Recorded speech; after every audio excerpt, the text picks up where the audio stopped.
वक्फ कानून के विरोध में पश्चिम बंगाल में हिंसक प्रदर्शन जारी है, जहां 11 अप्रैल को मुर्शिदाबाद में उपद्रवियों ने प्रदर्शन की आड़ में जमकर आगजनी और तोड़फोड़ की थी, जिसमें 3 लोगों की जान चली गई थी। तो वहीं अब दक्षिण 24 परगना के बांगड़ में वक्फ कानून के विरोध प्रदर्शन के दौरान हिंसा भड़क गई। यहां पर भी उपद्रवियों ने पुलिस की गाड़ियों के साथ साथ कई गाड़ियों को आग के हवाले कर दिया और जमकर तोड़फोड़ की। ये 2 तस्वीरें हम आपको दिखा रहे हैं, पहले मुर्शिदाबाद और उसके बाद अब बांगड़। ये 2 जगहों पर किस तरीके से दक्षिण 24 परगना में यहां पर हालात खराब हुए, ये तस्वीरें इस वक्त आप देख रहे हैं। 11 अप्रैल 2025 की तस्वीरें हैं मुर्शिदाबाद की और दक्षिण 24 परगना के 14 तारीख की तस्वीरें हैं।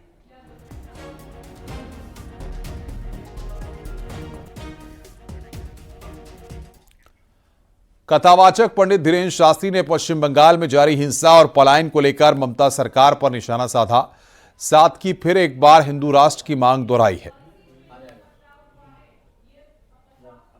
ये देश का दुर्भाग्य है कि हिंदुओं का पलायन हो रहा और हिंदुओं की यह डरपोक स्थिति के कारण आज हिंदू अपने अपने घरों को छोड़ने पर मजबूर है। आज बंगाल में हो रहा, कल महाराष्ट्र में होगा, परसों मध्य प्रदेश में होगा।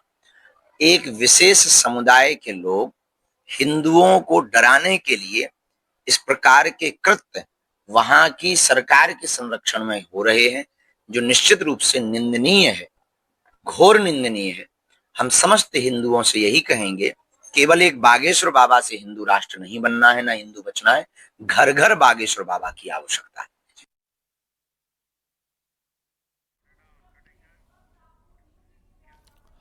बंगाल में हुई हिंसा के लिए जहां वीएचपी नेता विनोद बंसल ने पूरे इंडिया गठबंधन को जिम्मेदार ठहराया, तो वहीं कांग्रेस नेता राशिद अल्वी ने बीजेपी पर एंटी मुसलमान होने का आरोप लगाया।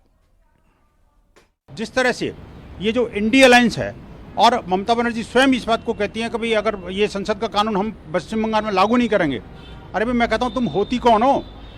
ममता शायद भूल गई कि ये बांग्लादेश की मुख्यमंत्री नहीं है, ये बंगाल की मुख्यमंत्री हैं और बंगाल में भारत का शासन चलता है, तो बांग्लादेश का शासन नहीं चलता। तो जो संसद द्वारा बना हुआ कानून बंगाल में भी लागू होगा। आपकी वो औकात नहीं है कि कानून को लागू करने से मना कर दें।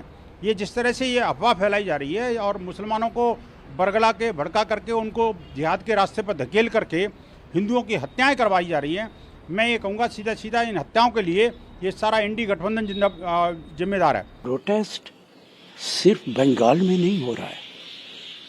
वक्फ एक्ट को लेके मुसलमान पूरे भारत के अंदर प्रोटेस्ट कर रहा है। मुर्शिदाबाद के अंदर हिंसा शामिल हो गई, वो होनी नहीं चाहिए थी। लेकिन मुझे याद है जब गुजरात के अंदर भयानक कम्युनल राइट हुआ था, तो अटल जी जो उस वक्त प्राइम मिनिस्टर थे, उन्होंने कहा था कि एक्शन का रिएक्शन होता है। मुर्शिदाबाद के अंदर भी एक रिएक्शन है और इसके लिए भारतीय जनता पार्टी जिम्मेदार है। जहां उत्तर प्रदेश के डिप्टी सीएम केशव प्रसाद मौर्य ने वक्फ कानून को गरीब मुसलमानों के भले के लिए बताया, तो वहीं झारखंड सरकार के मंत्री इरफान अंसारी ने कहा कि वक्फ कानून को झारखंड में लागू नहीं होने देंगे। जो दलित, पिछड़े, वंचित, शोषित या किसी भी गरीब के साथ इस प्रकार की घटनाओं को अंजाम देने का काम करेंगे, उनके खिलाफ इतनी सख्त और कड़ी कानूनी कार्रवाई होगी। ये सपा बसपा कांग्रेस की सरकार नहीं है, भारतीय जनता पार्टी की सरकार है और कानून व्यवस्था से खिलवाड़ करने वालों का अंजाम क्या होता है, जो खिलवाड़ किए हैं उनको इसका अंजाम भुगतने के लिए तैयार रहना चाहिए। कानून के हिसाब से सख्त जल्द से जल्द कार्रवाई होगी। अत्याचार हो रहा है, जुल्म हो रहा है। बताइए, वक्फ बोर्ड आपने 3 तलाक कानून लाया, कुछ नहीं कहा आपने एनआरसी लाया, हम लोग सह लिए, लेकिन वक्फ बोर्ड में संशोधन हम लोग बर्दाश्त नहीं करेंगे। वक्फ बिल पास होने के बाद भी सियासत खत्म होने का नाम नहीं ले रही है। नेताओं की प्रतिक्रियाएं लगातार सामने आ रही हैं।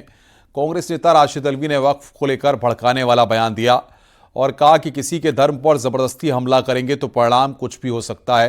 पूरे देश का मुसलमान बिल का विरोध कर रहा है। बीजेपी ने जबरदस्ती वक्फ अधिनियम थोपा है।